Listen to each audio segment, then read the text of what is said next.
5 seconds. Start.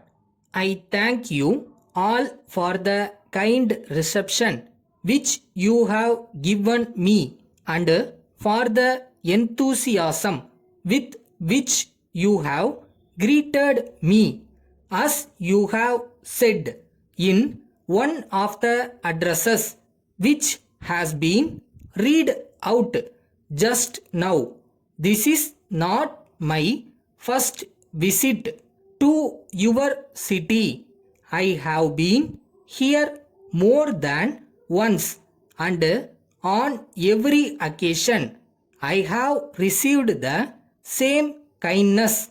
First of all, I want to refer to the unity of our country. The sense of oneness in our country has to be emphasized in the present circumstances.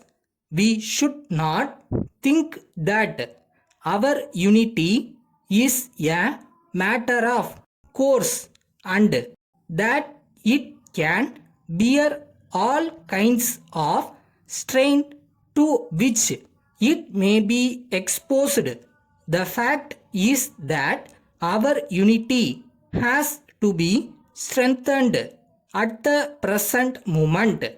We know that our cultural unity did not give us political unity. As a result, we succumbed to foreign invasions many times.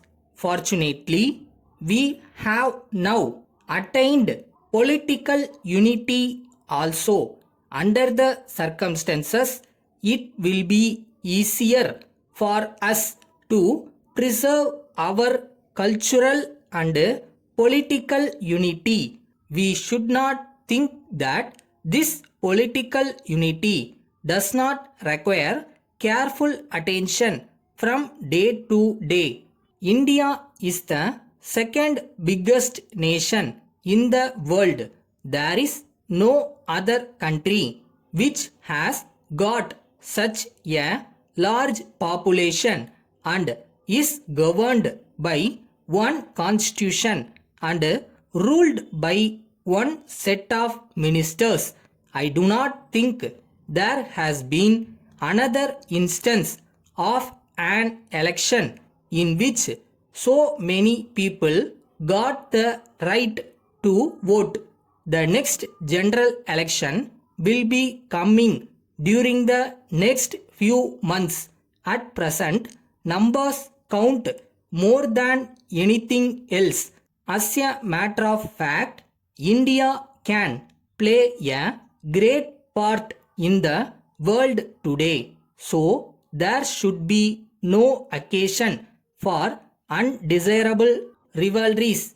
Fortunately, you have had no such trouble here.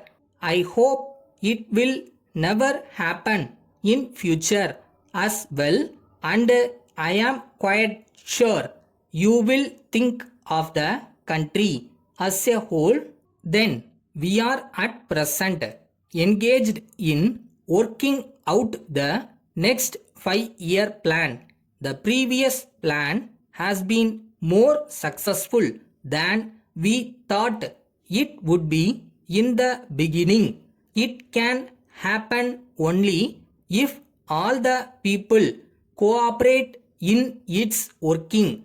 There are people who are trying to maintain the balance in different parts of the country. I am sure that they will not neglect the interest of any region.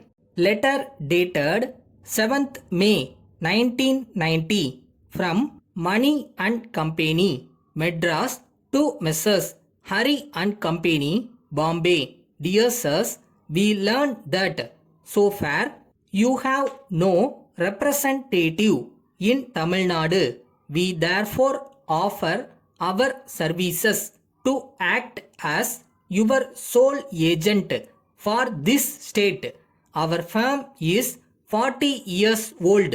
We deal in cycles and parts of all the imported foreign makes. We are the main suppliers of these goods to all the important dealers in this state. We are sure that we will be able to introduce your goods to most of the important firms in Tamil Nadu. We hope to give you a monthly business of rupees 20,000. So far as our terms are concerned, we would like to have 20% commission and refund of advertisement charges if you agree to appoint us as your agent. It will be our endeavor to safeguard your interest to the best of our ability. Yours faithfully.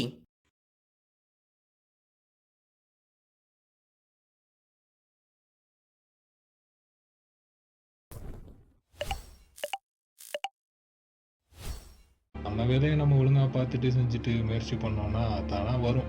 கண்டிப்பாக வரும். அந்த நம்பிக்கையை மட்டும் மனசில் வைங்க.